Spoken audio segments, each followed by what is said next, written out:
This is Reframe, the podcast from the College of Education, Health, and Society on the campus of Miami University in Oxford, Ohio.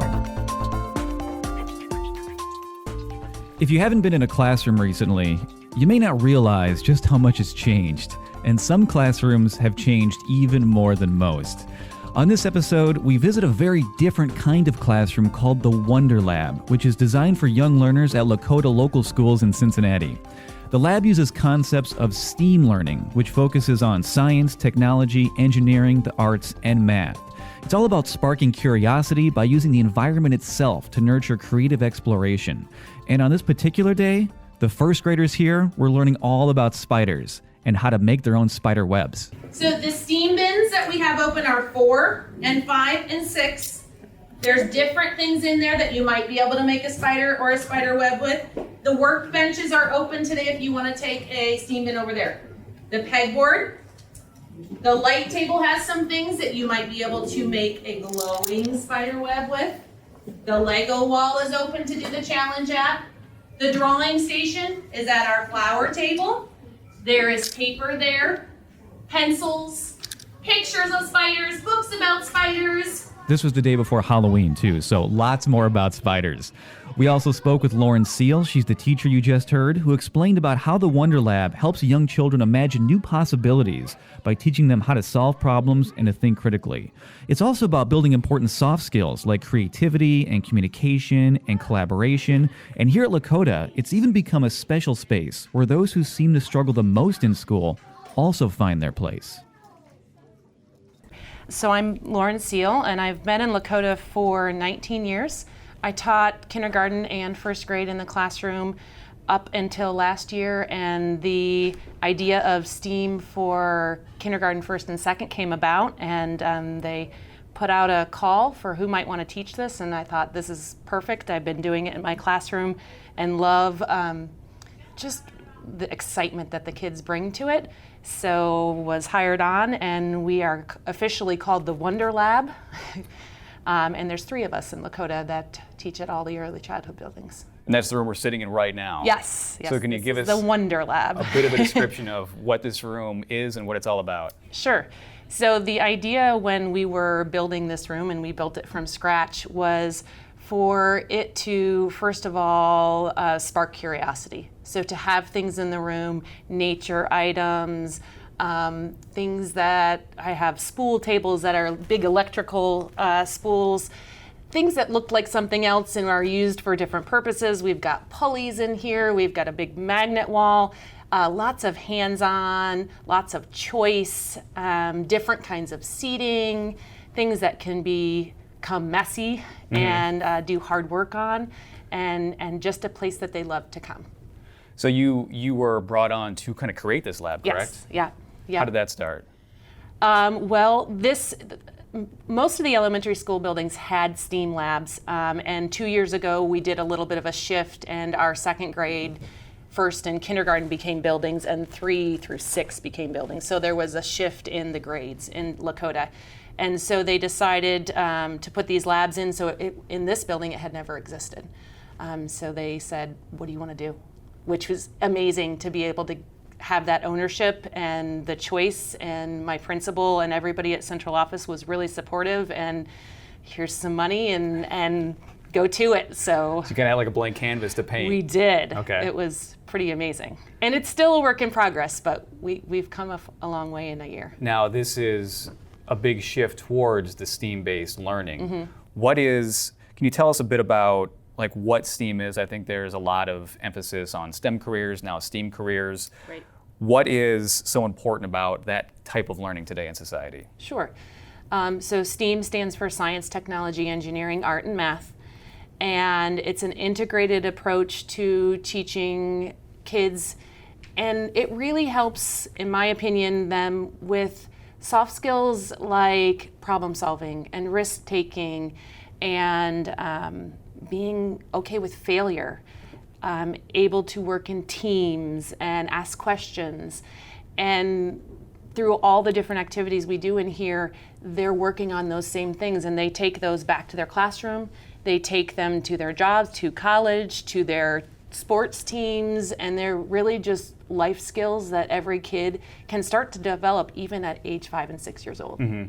What is different about, do you think, about how you teach in this class and the kind of lessons you build that are different from, or maybe potentially different from, the way current adults viewed school? Like, is this a very different learning environment than what some of us are used to? Yes, it's very different. I mean, I don't know about you, but when I was in school, the desks were in rows, and we studied, and we read chapters, and we took tests, and all of that, memorization kind of thing, and it was very teacher driven. And STEAM and a lot of the educational practices now are student driven. They're making their choices, they're deciding what to make and build and learn about. It's about the process much more than the product or a test. And I think that's so much more beneficial than probably the way that we learned.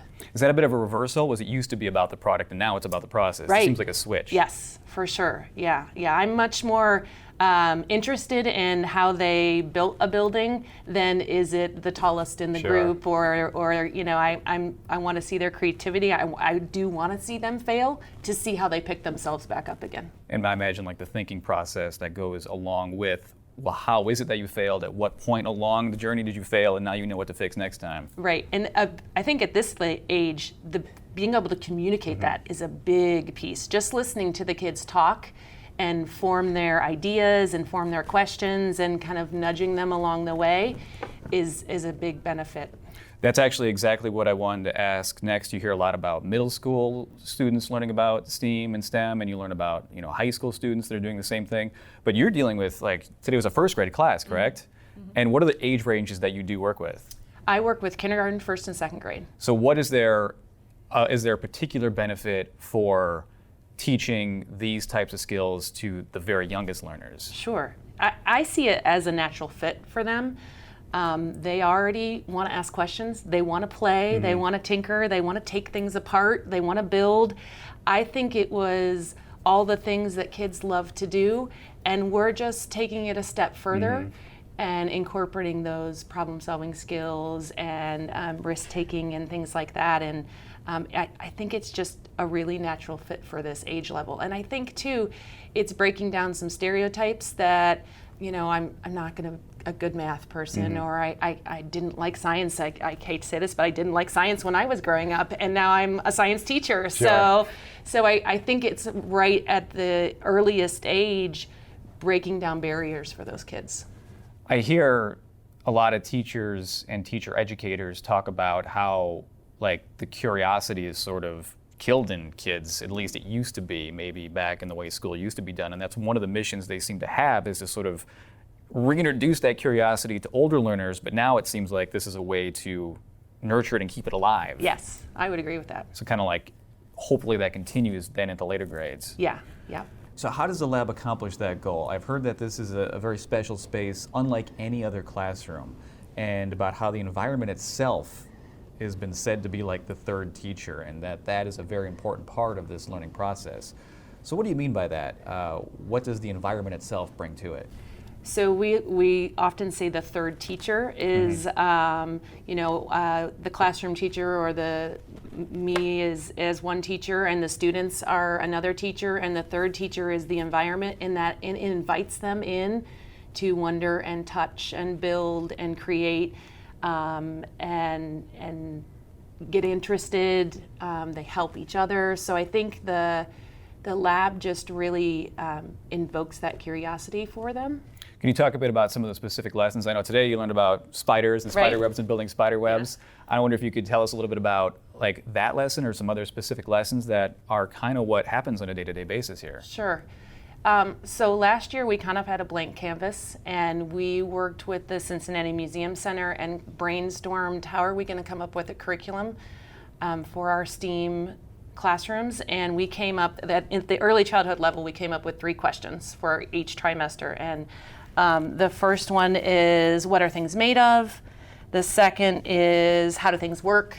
And then the third is, what problems can we solve? So we took those kind of big overarching questions, talked about our goals, and then came up with units inside of those. We were talking about nature just recently in structures and nature, so that was the spider webs. We are moving on to our tool unit, which was a big favorite last year. We get actual tools out, let them use screwdrivers and hammers. They get to take things apart, which every kid wants to do. And then we have some other kinds of building sets that they use to create things. We had things like last year, a parent emailing me and saying, my daughter wants a tool set for Christmas this year. Right. How do I do that?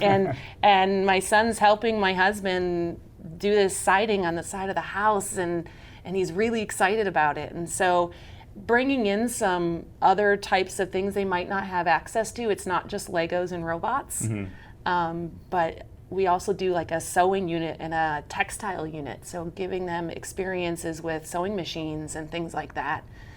We really have the freedom to develop that curriculum last year, and it was huge. So I think it's really good to point out too. That's interesting because I think everyone, well, not everyone, but STEM and STEAM is becoming a big part of just the zeitgeist, and people know what it means more and more. But I think there is that immediate thought of it, oh, it's robots and chemistry. But that's interesting to hear about all these different things you're doing that are moving beyond that. Yeah, I think at this age we say the word tinker a lot and wonder, and it's really just experimenting with things, and yes, coding is part of it, and we do have robots and things like that, but it's so much more important, like those soft skills we talked about, teaching them how to problem solve and risk take, and carrying that over into lots of different things and getting their hands and experiencing lots of different things. You mentioned the Cincinnati Museum Center being involved. What does that partnership entail, and how do you see that continuing to evolve? Sure. So we met several times last year, I'm not sure quite how many, and we would go down to their kids space and met with their team who works with kids space and with their STEM lab, and we talked a lot about philosophy of learners, different types of learners, how to reach all of those different types. You have the kids, the perfectionists, or you have the kids that can't work with other, the lone wolf kind of kids. And so we talked a lot about learner types and what could we do to really reach everybody. And they helped us with our framework and our curriculum. They came out to Lakota a couple of times, and we shared a lot of information. We'll meet again this year to further our curriculum, and things at the Museum Center are always changing, so they're teaching us and we're teaching them about how to reach kids in their space as well. Mm-hmm. And you mentioned some of the different ways that students are being introduced to these concepts and getting interested in things they may have not been interested in. I imagine that's part of how the lab has been successful, but I wonder if you have more success stories of like things you've seen in students that are changing from how you first met them in the year, then seeing how they've grown and thrived because of their interaction here. Do you have like a sense of how successful the lab has been? Yeah, so at the end of the year last year, we had them do a reflection. And I stole my favorites and copied them, and things like, a second grader who says, I learned how to make stuff that I thought was impossible. Okay. Was her take back. A kindergartner, I learned how to build my dream. I think they just love it, and they love coming to the Wonder Lab they come every 6 days, and the discipline issues are really low. They love to be here. The teachers are giving us really good feedback on how they behave in the stations and things like and STEM and STEAM activities that they do in the classroom. And so we're seeing a lot of success, a lot of enthusiasm. I have a lot of parent volunteers that want to come in because they just want to come in and play with their kids and see what it's all about. So a lot of success there. All right, great. And I imagine it's only been year 2 now, but how do you feel like, will you be able to track to see what kind of progress and attitudes and critical thinking they're able to show in future grades from here? I think so. I think it's, this year I've had the first and second graders I had last year. Okay. So I can already see, they come into the lab confident. They know what to do. They remember the directions. They each have their kind of own expertise in different areas of the room, and they're really good about teaching each other different things. I am excited to, push into, now that they've got a base level of a lot of the units that we've done, how can we go to the next step? And I think we have teachers that are 3-6 teachers, they are STEAM teachers, and hearing from them what the kids that we've already had are doing, that will be really helpful feedback for us. Do you think a lab like this would be a feasible model to introduce to other schools, or what advice would you have for other schools who are hoping to introduce more things like that in their curriculum? Yeah, I think it's absolutely feasible to have this in other elementary schools. I think obviously money is always going to be an issue, but if you have support, you can do it like we did it, or you can do it a little bit at a time. I think teachers, a lot of teachers in our building are doing a lot of play workshop. That whole play movement is really big right now because kids learn so much quicker through play than through repetition and teacher direction. So I think at schools that are on that bandwagon, introducing a tinkering station in their classroom, or maybe not necessarily having a teacher, but having a space where the classroom teacher can come, or having, mobile bins of things that teachers can bring in and give them those experiences. Was it a challenge to get the parents to know that this was happening? How you mentioned them getting involved and wanting to be here. Did they already know this was happening, or did their children go home and tell them what was happening? They thought, oh, that sounds really interesting. How do parents feel like, oh, this is a really exciting thing I want to be a part of? Yeah, I think they were very confused at first. Okay. What is the Wonder Lab? So we do electronic journals through an app called Seesaw, and taking pictures and videos and things, and the parents can access that at home. It's a safe, secure way for them to see what's going on, and I'll post things for them to see. And then last year, the first time I had parents in was for the tool unit, because when you have 6 first graders with hammers, you want somebody else in the room. And so parents would come in and they asked me lots of questions. Sure.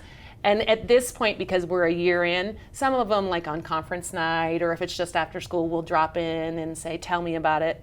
I had a lot of parents email me and say, it's Christmas time, what do I get my kid? Which of this building material, or which of this robot, or which of, how can I do this at home? Going to the teacher for advice for gifts, that's right, new, right? Right. So, or what books, can support this kind of learning at home. So I think parents are slowly kind of figuring it out. Because I wonder if parents that listen to this podcast could say, I want my school to do that. I Right. should go to the PTA meeting or the conferences and say, can you do something like that, like Lakota's doing? That would be really interesting. I think absolutely. And we've had some schools that have come and visited the labs to start to learn about how they work and maybe do it at their school. I'm always welcoming people into the lab to check it out. So yeah, I think parents could absolutely do that. So for parents that don't have the luxury of being in a school district or at a school that has this sort of facility for their children, what are some things that they can do to encourage this type of learning or critical thinking at home or with their children? I think first, just teaching them how to ask questions. It is definitely with little kids a barrier to get them to that questioning vocabulary, as opposed to, I'm going to tell you a story, which they love to do. So I think that's step one, is you're at the dinner table and let's look at our lasagna. What do you think's in there? And just starting to get, where did that come from? So questioning them, getting them to ask questions. What are you wondering about? Getting some nonfiction books to help provoke that curiosity. And then I think you can buy the Magnetiles or the Kiva planks. You could do popsicle sticks and cups. The kids love to stack cups in different ways. So I think you don't need a fancy science kit. You can do it pretty reasonably with things around the house. The second graders just built bird feeders out of recycled materials. As long as you have a lot of tape. Sure, tape. you're good with a milk carton and some scissors, and they're all watching birds come eat out of their bird feeders right now, which is a great experience for them. Is it ever too early? Is there a right age, or is there certain things that they think, oh, my child's too old, so I should start at a different level? What recommendation do you have for certain ages, I suppose? I don't think it's ever too early, as long as it's safe. You're not going to give the little kids tiny Legos, but I think too, I have a 4th grader at home, and she still likes to get in and play with some stuff. I think There's a little bit of a stigma of that's babyish, but if you leave them alone in a corner with it, they create this amazing thing. So I don't think there is an age limit necessarily on materials or experiences. It's just each child is a little bit different in what interests them. All right, wonderful. Well, that's all the questions I have. Thank you so much for being on our podcast. Absolutely.